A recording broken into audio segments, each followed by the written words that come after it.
Hello everyone, welcome back to Sunny Life channel. Thank you so much guys for tuning in. I'm here to update you of what's going to happen on Uzalo from the 3rd to the 7th of May 2021 on Monday. Umbutho comes after Nkunzi, but the wrong person catches the bullet. Mamlambo plans a prayer for Kwamashu. Nosipho has set a date for their hair competition and has a main judge in mind on Tuesday. The death of an innocent rocked the Kwamashu community.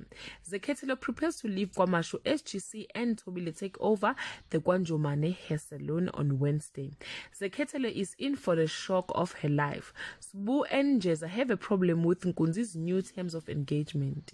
Nonka struggle to understand why she is still alive on Thursday.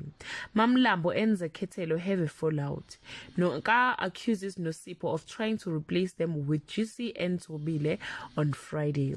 Wumpambani nailed Nkunzi with his makeshift detective work.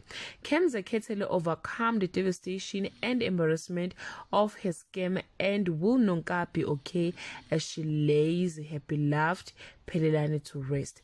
Guys, this is all I have for today. You can leave your comment below and